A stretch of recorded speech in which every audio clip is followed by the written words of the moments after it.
Hey there, and welcome to the Jeffrey Van Dyke Show, a podcast for paradigm changers. Each week I speak with another influential leader who's changing the conversation for their audience, their industry, and this world. I am so glad you're here. Welcome to the show.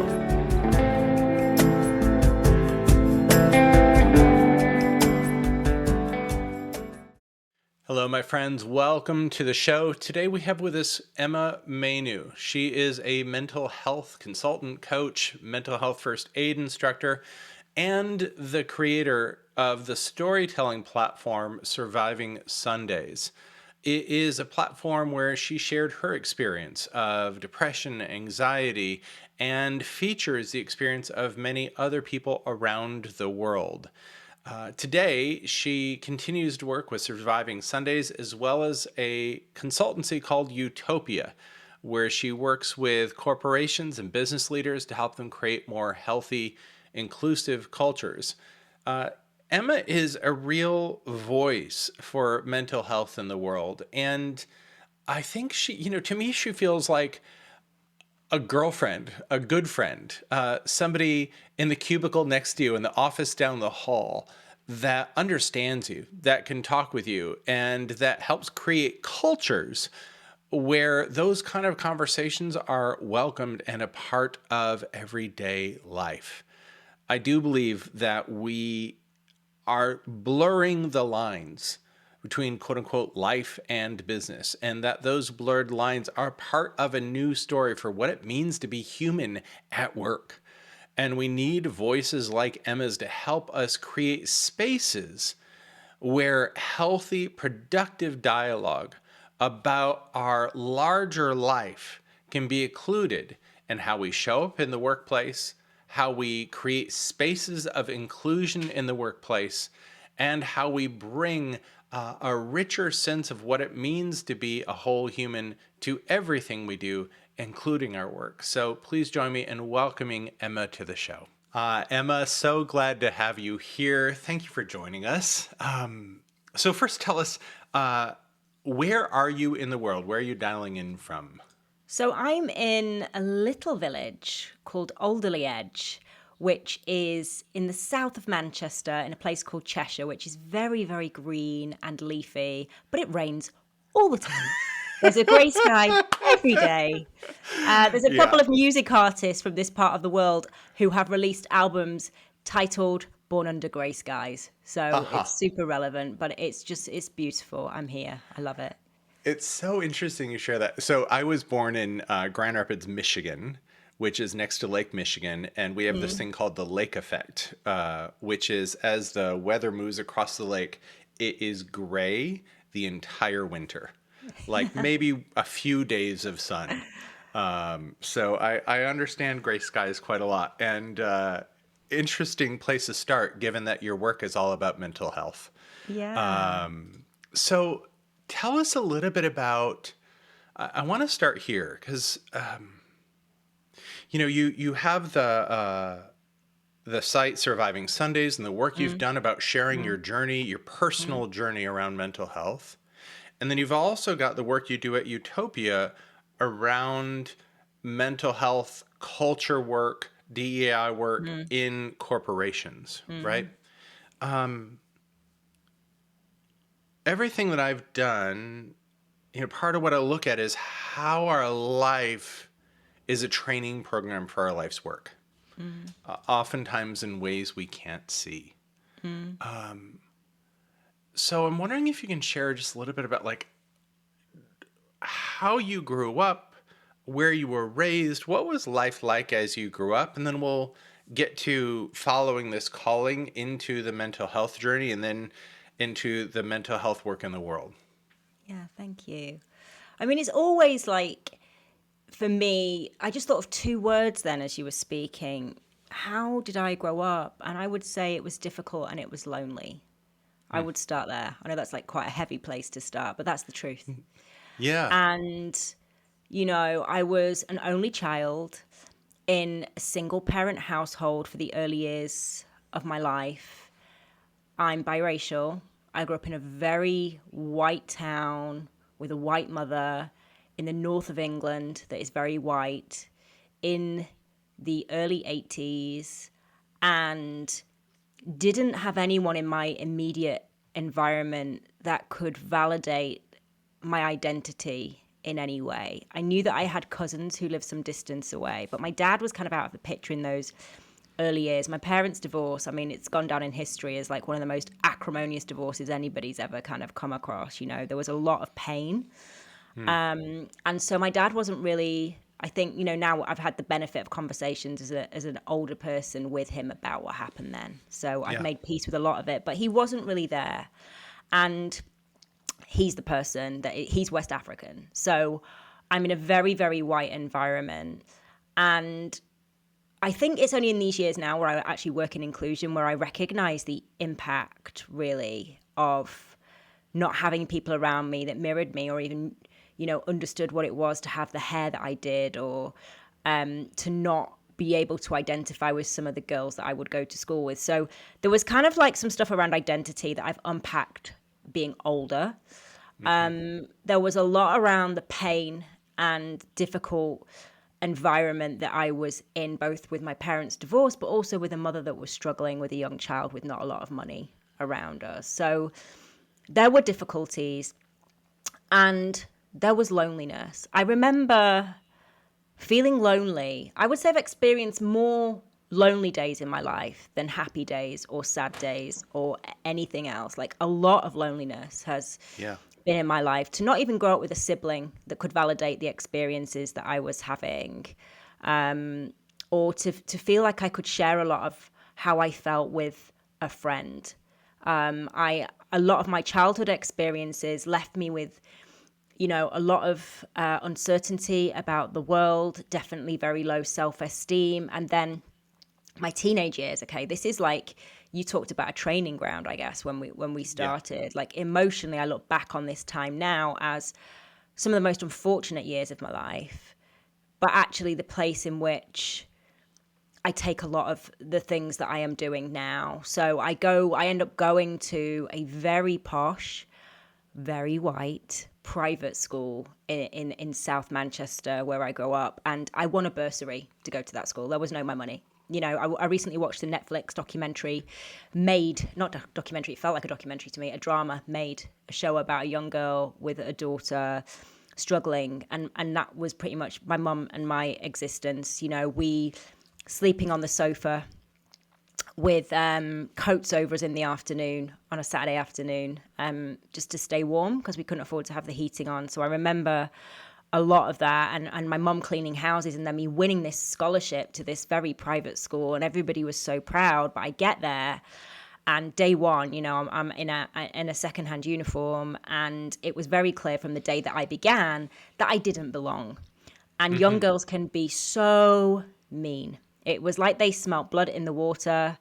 And from day one, really, you know, I didn't fit in. But being the kind of girl that I was, I didn't have the self confidence to be like, accept me or don't. I would people please. I Right. would shapeshift. I did whatever it took to survive and be accepted. I did everything other than be myself in those formative years. And at home, you know, I'm being bullied relentlessly at school in my teenage years, so much so that I changed schools and go to a state school.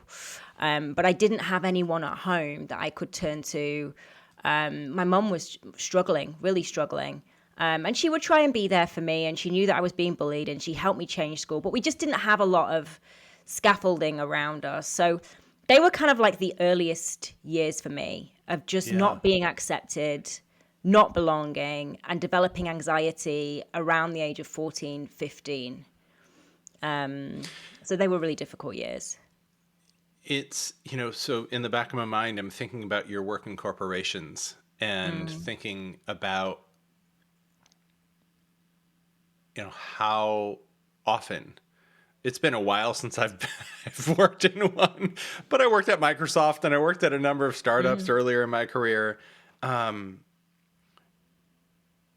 how deeply I think people feel the need to shapeshift in mm, organizations, right? And part of what I'm hearing is I use this phrase, your life PhD, the mm. training life gave you to really know these people, and to know the environment, to know that experience.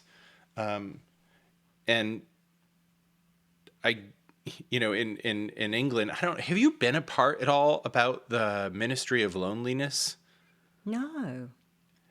So England has an actual ministry, if it's still going. A number of years ago, they started a Ministry of Loneliness because of it being an epidemic in mental health as part of the health services in the country.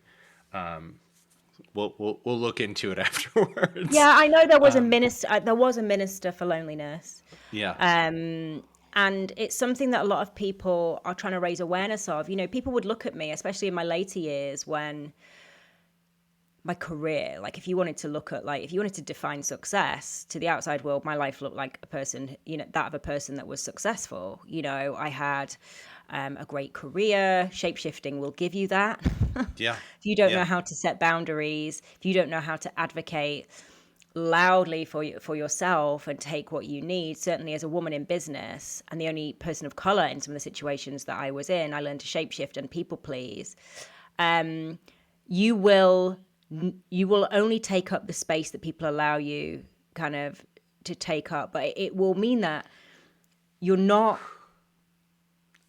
belonging and experiencing that loneliness all over again. So it's something that I'm really, really aware of in adult life as much as I have been in my younger life, but also in the corporate world. Like as a leader, somebody yeah, who looks successful, living with debilitating anxiety and depression and going into a job every day where you're handling big budgets, big teams, big projects, and saying, I'm fine, and trying to be the leader leads you to feel lonely day after day after day when there's nobody that yeah. you can turn to and say that I'm struggling.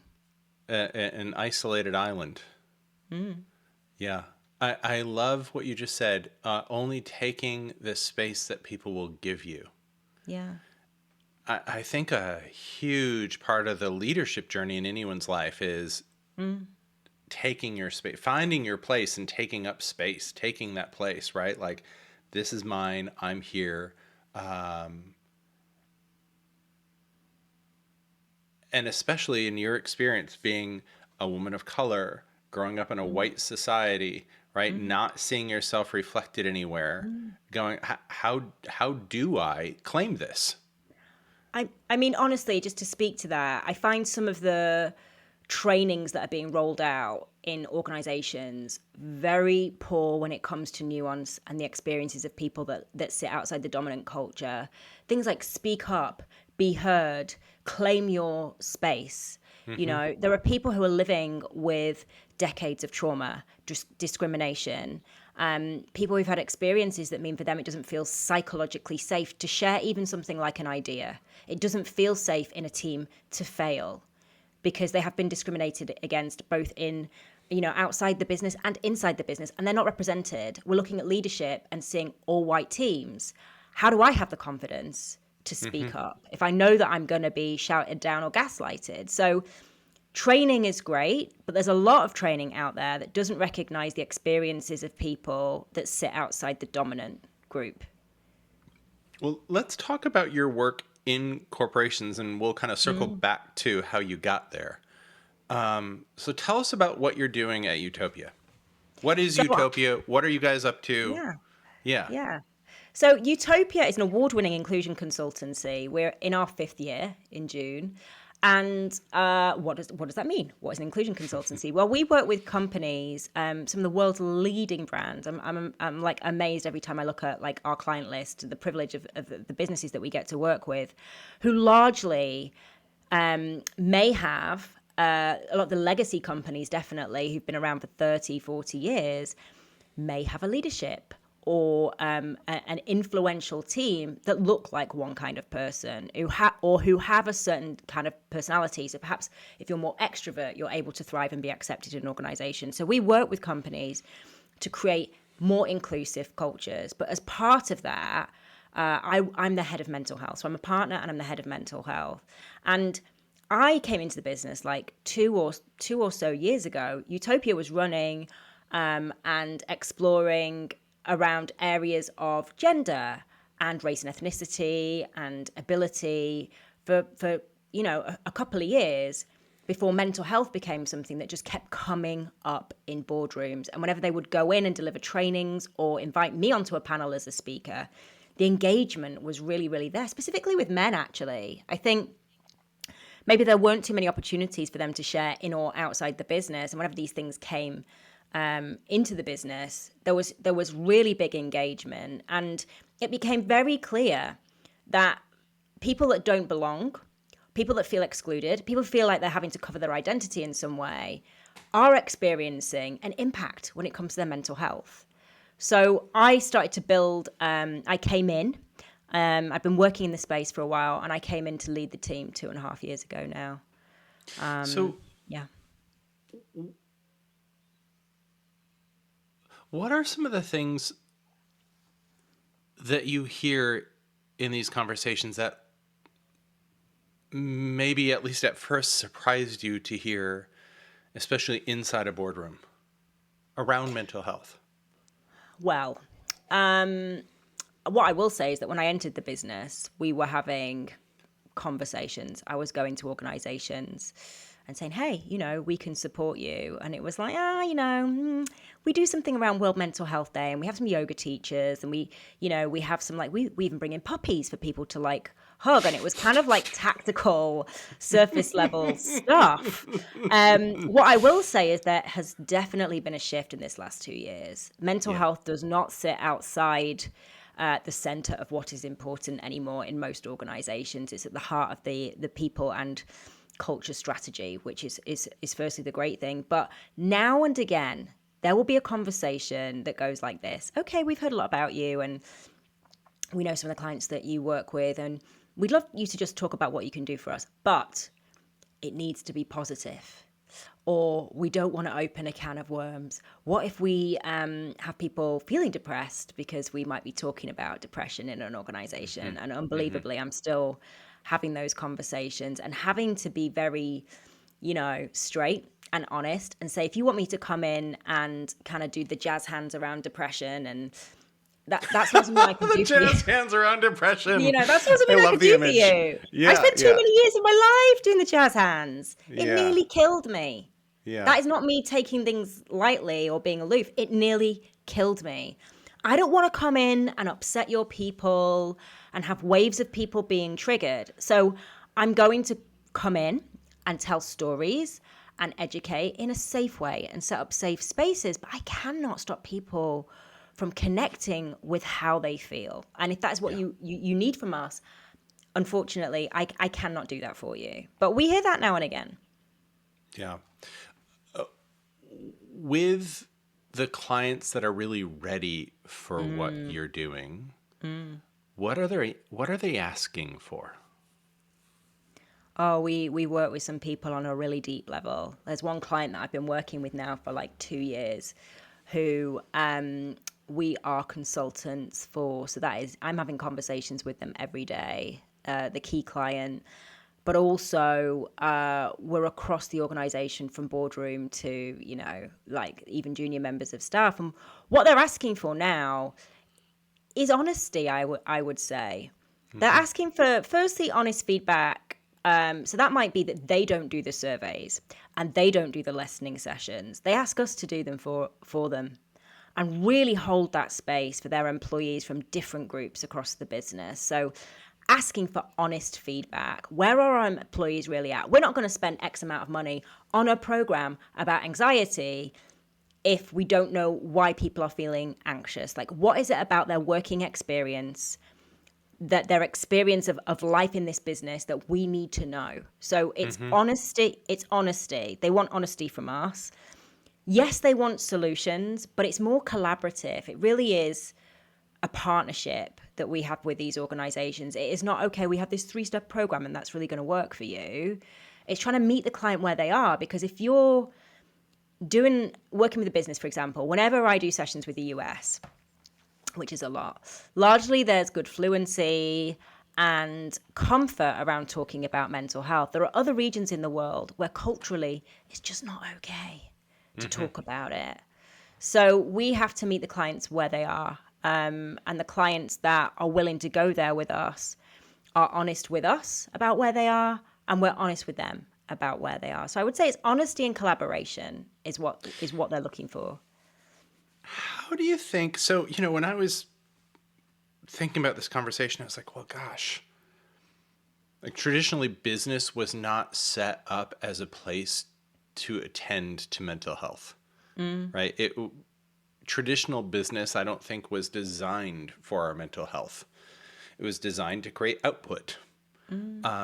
So how do you think, here we are a few years into a pandemic, there's a war in Ukraine, you know, we're talking about race in a way we haven't in my lifetime. What do you think is shifting or has to shift in the nature of work? Not just kind of like, oh, well, we'll start to address mental health. Like we'll keep doing business as usual and we'll address mental health. Like what do you think needs to change in the nature of work for mental health and for our well-being to be woven into that experience? So two things really. The first thing is you're just making me think about, kind of the idea that this is new, which it is in many ways. But I've worked in organizations. I used to work in big media agencies where we had gym membership and we had healthy meals and we had, performance coaches, and it was all about fitness, but approaching the way that we think in terms of our output. So it was okay to talk about, if you're like, I've got a sore shoulder at the moment, oh, go and see a physio. Nobody's going to call you out on that. People are talking about their personal trainer all the time. They're talking about their financial health. We're talking about performance. We've got good food. But why would we not be talking about our mental health? It is not separate from our performance. It's not separate from the way that we show up and experience, even the way we're sitting in the office and these horrible strip bright lights, all this noise that's going on around us that means we can't focus, might be really impacting a person that is anxious or is experiencing depression. So that's the first thing. It should always have been woven in. It should always have been that way. The other thing is, what needs to change in the nature of work? Well, is a lot of things that need to change in the nature of leadership to begin with, because that's where it starts. We put so much focus on the people in more junior roles, driving the agenda. It's on them. Right. We give them a budget. HR managers got a budget for some well-being stuff. And then we've got a leader that is just really beasting people with aggressive targets and who is afraid to be vulnerable and open and honest about their own experience, who speaks to people in a way that just wouldn't be acceptable anywhere else, who wouldn't speak to their partner that way, who wouldn't speak to a friend that way. And so what we need to look to are leaders that are willing to go on a journey and admit, firstly, they don't know what they don't know, right? So to be vulnerable and say, okay, I may not know how to fix this crisis that we're in, the fact that people are burning out at rates higher than they have been in many, many years. But I'm open to learning. I'm open to learning how to have more supportive conversations. I'm open to people taking off days for their mental health, taking time out that they need, because the idea that we're just going to put a lid on all of this stuff and it's just going to go away is what means that people, we're calling it the Great Resignation here in the UK. People who are now facing going back to an office, working how they used to work, are looking for other jobs. They're saying, They don't, yeah, you Yeah. know. So some of the changes that can be made can be really small, looking at the way in which people are working. But other things require real cultural change and leaders not only, telling their story, their mental health story, which I really welcome that vulnerability, but putting time, investment, and commitment themselves against strategic change. Yeah. When people do this work effectively, what changes do you see? Like, what do you see in them as humans, and what changes do you see, say, in their output or in their creativity or in how they're achieving the objectives of the organization? So we definitely see across organizations uplift in productivity where people feel, something as simple as people feel psychologically safe now. So we're going into a meeting. We've got a team meeting. At the beginning of that meeting, The leader is going to begin by saying some rules of the room for today. So, we're not going to interrupt each other. We're not going to invalidate each other. We're going to share the air with each other. And we fail together. So just simply having sets of rules in teams, that means that we see teams that are more collaborative, who are able to learn from their mistakes, and ultimately a better quality of work. Those are the things that we see. So yes, it's about people showing up and being well, but ultimately a leader needs to know why they should invest in mental health, and ultimately they Yeah. care about productivity and they care about retention. And we certainly see people feeling more fulfilled in the organizations, more fulfilled in their work, and more productive. It's so funny that, if anybody's been doing anything in the world of personal development or leadership development for any period of time, we know, Mm. okay, when people are happier, when they're healthier, when there's space for them in the workplace, they're more collaborative. They have better ideas. You have Mm. higher retention. Um, it's just so funny that like it's striking me in this conversation in some ways that like on one hand we're still talking about it, and on the other hand it continues to be new information. You know, Yeah, like yeah. here's I want to get to your journey into this in just a minute, but I, Mm. I want to ask this question. Thinking about paradigm change.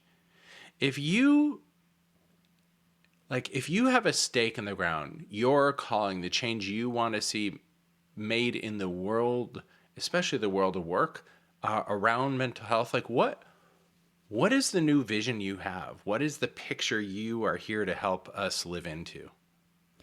We have to lose the stigma. And this is something that's going to change over time. But I am really disturbed. Like I had a call with a business that we're not going to be working with, but not long ago, a business connected with us and said, "Okay, we need to be looking like we care about mental health." This is virtually verbatim. Off the record kind of thing. We need to be seen to be caring about mental health, but not so much so that we're people who have mental health problems come and work here, because it's a fast-paced environment. So this idea that people are, if they have a diagnosis, oh, that's them struck off the list. Yeah. There are people thriving with diagnosis of bipolar disorder, of psychosis, of various mood disorders. I was one of those people who still was bloody good at my job, Mm-hmm. who was a Mm-hmm. great colleague, great friend, and I'm by no means defined by where I'm at with my mental health. And I think that we have to get in a better place around the stigma. I mean, I just can't imagine somebody experiencing a really serious physical illness and us expecting them to just get back to work and be the same as they were, and we're just not going to talk about it and just get on. It wouldn't Mm-hmm. happen. Right. Right. Right. Uh, I really appreciate what you're saying here in terms of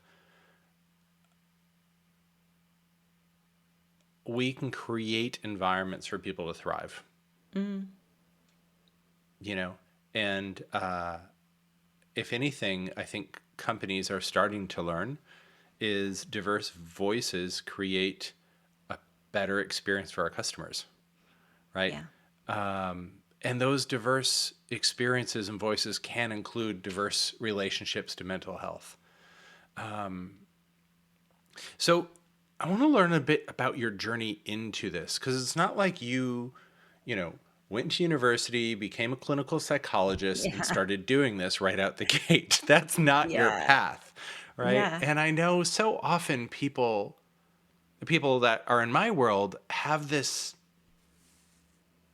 experience of life leading them somewhere, right? Or Mm. a sense of a calling, or wow, I didn't mentally choose this path, like logically I didn't choose this, but somehow life chose it for me, right? And I'm grateful for it now that I'm here, but man, sometimes in that middle period, whoo, it can be confusing. Mm.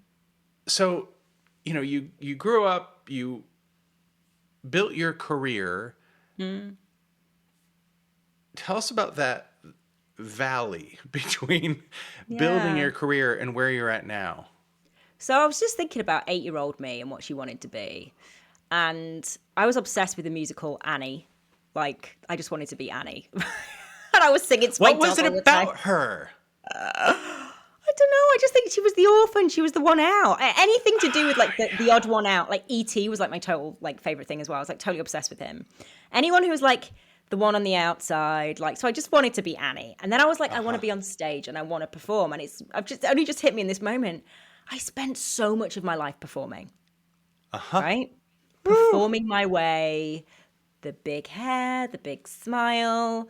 There was a party. I was first on the dance floor, the last half. That was like a whole chapter that we now like look at through very different eyes. But I was in this career where I was thriving. I was doing work in, the government. I was working with some amazing brands, celebrities, all of that jazz. And work was a place where I really, really like found something because I didn't feel very much about myself. I didn't think I was good as a person. I had these ideas, these narratives, these relationships had told me that I was unlovable. I went in work and I was good at something. And there were awards and there were there was press. There was lots of things just kind of making me feel good. But there's a cycle in media. There's a cycle in marketing of launch, there's pre-launch, and then there's not, it just goes on again. And I was getting really, really exhausted. And at the same time, I'm living with anxiety that probably has not left me at this point in 20 years. It's varying degrees, depression that would be crushing at weekends. And What was that I just, like? What do you mean? Depression that's crushing on weekends. so I was really good Monday to Friday of strapping on the tap shoes and the jazz hands and just like cruising into work and being like, hey, yeah, like so confident. I remember people saying, oh, she's too confident. Like, wow. I mean, my performance was that strong. And, I was okay as long as I was in the workspace. And then I would have this whole like 5 p.m. Oh, no, I got to go home. Got to be on my own. If I was the periods of my life where I wasn't in a relationship, I've got to go home. Got to be on my own. Be by myself. Do you know what? I'm going to find a friend, go for a drink. And like binge drinking was a big part of my existence. I was blocking feelings a lot of the time. And then what would happen was from about Wednesday, I would start to get worried about my weekend because I knew that I would either go out on Friday and like blow up my weekend drinking like too much, which was really just socially acceptable. I'm English. It's just, and I'm from the north of England. It's like even more so of a I used thing. to live in England. Yeah. I get it. It's even like, Yeah. but I was in the media industry where it was just, and even before that, like marketing and fashion, where it was just so acceptable. Like drinking was just a thing. So I would go out, drink too much, wake up Saturday with like overwhelming fear of what I said, what I did. And this is for a person that lives with anxiety anyway. Or I wouldn't go out because I knew that like it could be problematic. I spent a lot of the weekend alone. And there were many times when I was clinically depressed that I would experience just an absence of feeling, numbness, shame, loneliness. My friends, I didn't have friends inviting me to do things. I would just make excuses. I didn't have it in me to perform for one more day. I'd done that all week. So I spent a lot of time alone. And then Sunday, so one of the reasons it's called Surviving Sundays, the blog that I created, became a place of fear. Not because it's Sunday and I'm going to go and do a load of work on Monday. Work was actually helpful for me. It was a great place to hide. It was the idea that I was going to be lying. Monday morning, everybody's, how was your weekend? Great. I'd either gone to a party and been completely wild and like really just like reconciling myself with that, or, and this is at the peak of my career, or I'd been very lonely, looking at the life that I thought I wanted that wasn't attainable for me. That's how I felt. And there just was a lot of that going on. And then the work just started to feel more and more hollow. And then unfortunately, after a period of time, at the age of 32, I experienced a breakdown. And there was no more hiding. There was no more performing. All of my demons came to me in that moment that I'd been burying for 20 years. And this is the place where there was rebirth. And in that phase where I found therapy, where I went on my own healing journey, I started to write. I started to really, really create what I didn't know would become a collection of stories. And then, I was out of work for a few months at that period of time, fighting for my life in my own mind. And I eventually got a job, and the performance started again, because I wasn't going to tell people that I'd been unwell and had this terrible life moment that had happened that had triggered it. I was just carrying so much shame. So it would be another 4 or 5 years before I got to a point where I was like, this industry is not fulfilling me. But you know what? Something else means more. By this point, I'd identified that there were a community. I had been looking on websites at weekends, looking for places where I could feel seen and be held outside of therapy, and it just didn't exist. There were some amazing charitable resources. I wasn't somebody that was going to ring a helpline. I didn't necessarily want to talk to all of my friends, and I had this idea. I went on a trip, and I looked at the stories, and I was writing more, and I was like, do you know what? I could create this place. But I knew that my work life wasn't going to give me that opportunity. It was relentless. There was no space. So I made the decision to leave one of the best paid jobs I've ever had, and working for some sexy brands.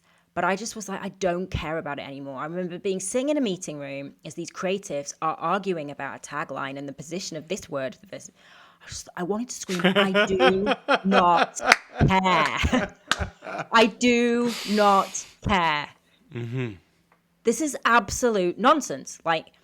And I made the decision to leave. That was the moment. I remember get this person in LA going, everybody's going to have to cancel whatever the plans they have tonight. But I'm not doing this anymore. It really doesn't matter. This campaign is going to go out, and it's not going to change anybody's life. So I left, and I left I left that business, and I knew I was a marketeer. So I needed to earn. I needed to eat. So I freelanced a couple of days a week for some time while I built my platform.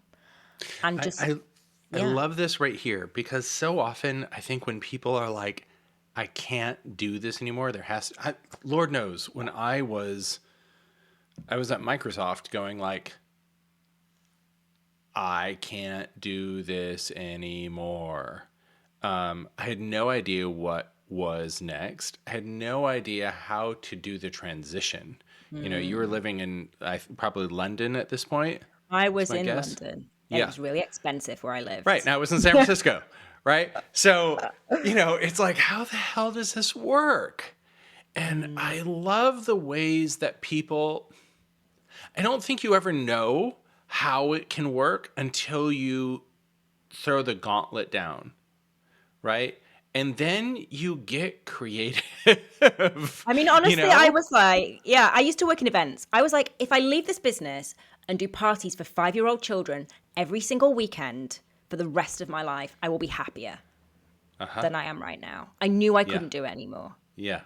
So you started doing some consulting.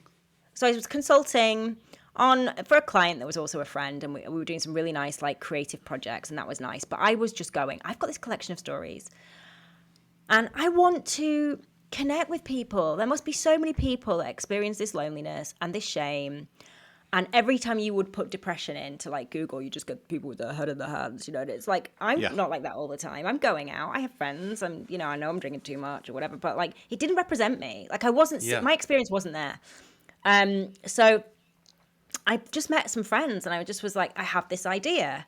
I have this collection of stories about the way that I learned to survive Sundays, the way that I made decisions. I used to call myself a serial monogamist. I now recognize that as love addict. I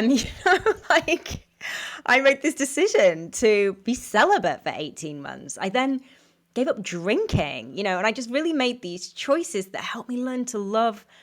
The day of the week that I feared the most became the most sacred and the most precious. So I told a friend this idea. I had to just create this website that would have these stories and invite other people to share their stories too. That was the really important thing. It wasn't to be all about me. And I would get professionals to give some advice. And it just ran away. I created this Instagram. I launched these stories on this website.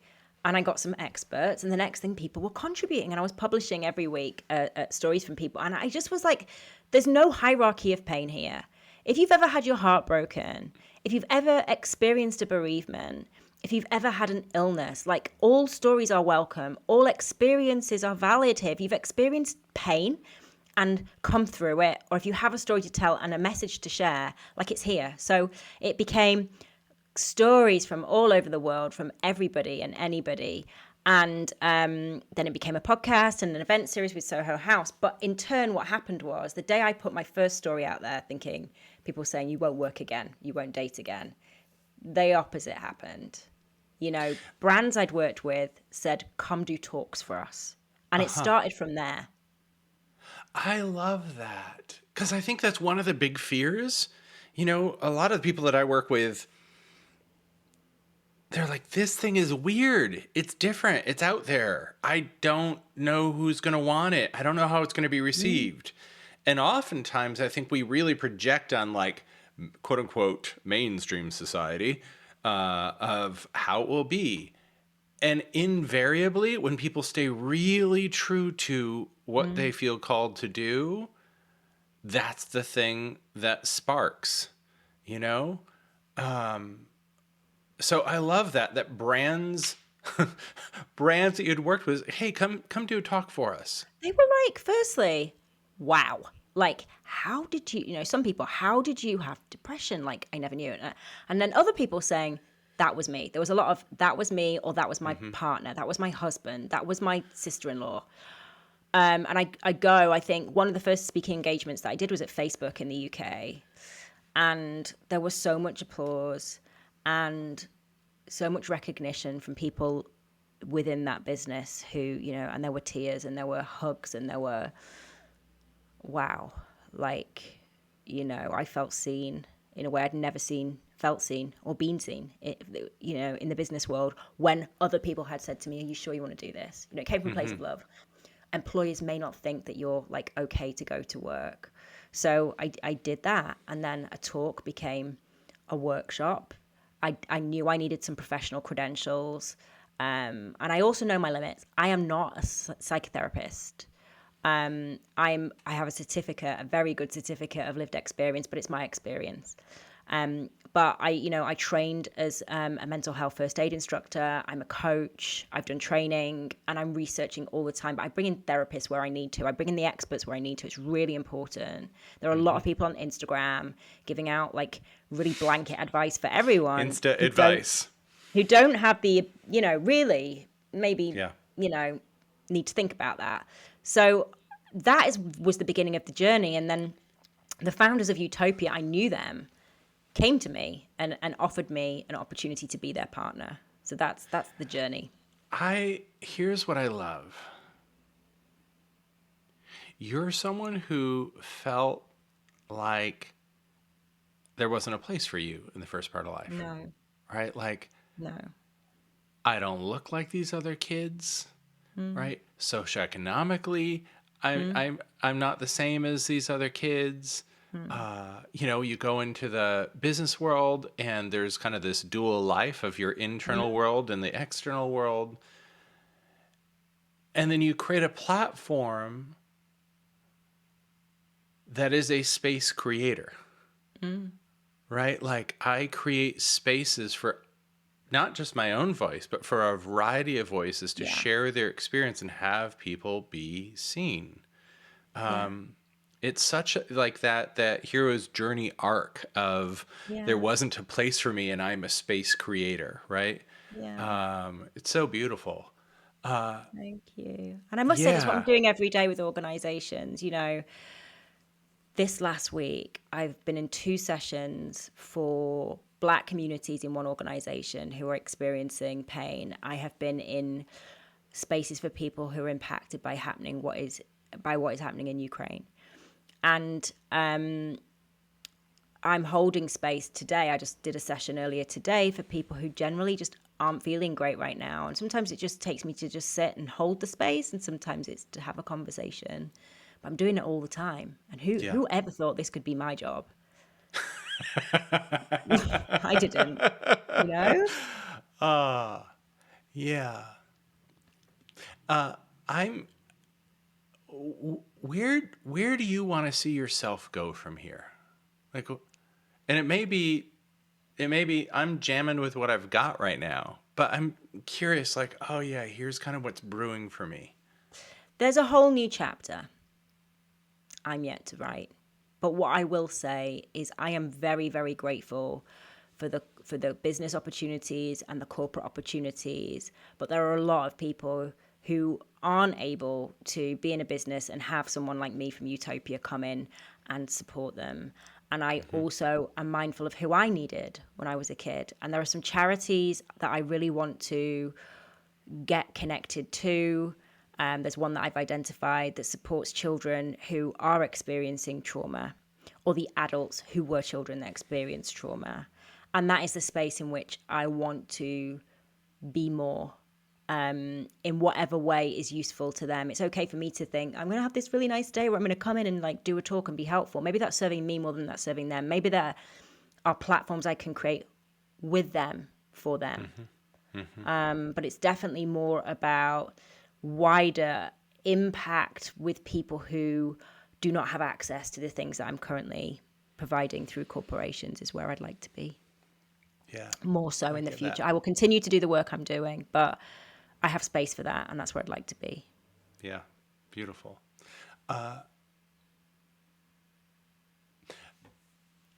If somebody's listening to this and they're like, Emma, you're speaking my language, right?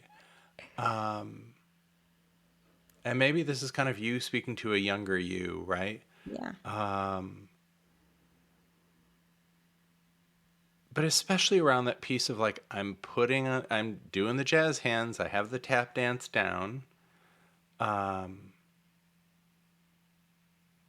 I don't know where to create or how to create space for the experience I'm having that isn't the jazz hands and the happy face. What advice would you have for them? What would you say? Hey, just start here. I would say that if something keeps like gnawing away at your gut, you know it's in your belly, and you can tell yourself that it's fear or that it's insecurity, but often it's instinct. If it will not leave you alone, pay it some attention.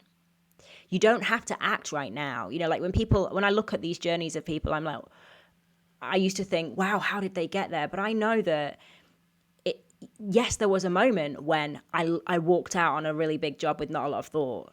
But there were moments before that where I was writing stories, where I was going to therapy, where I was trying alternative healing, which would be something that I would share and write about. So I think pay attention to your feelings, they're messengers, but also start small. What small thing, what one thing can you task yourself with for the next 4 weeks, for the next 12 weeks? What one thing can you pay attention to? That would be it. And the other thing is, know when to quit. I know a lot of people don't agree with this, but know when to quit. We have this emphasis on never giving up and pushing through. Sometimes you got to know when to quit. I had to quit the job I was in.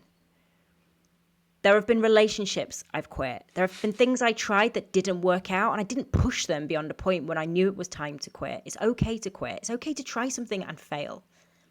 I do things now that aren't as well received as maybe I'd hoped they'd be. I learned something from that. So I'm not going to be like, don't worry about failure, but know that if you fail, you can learn.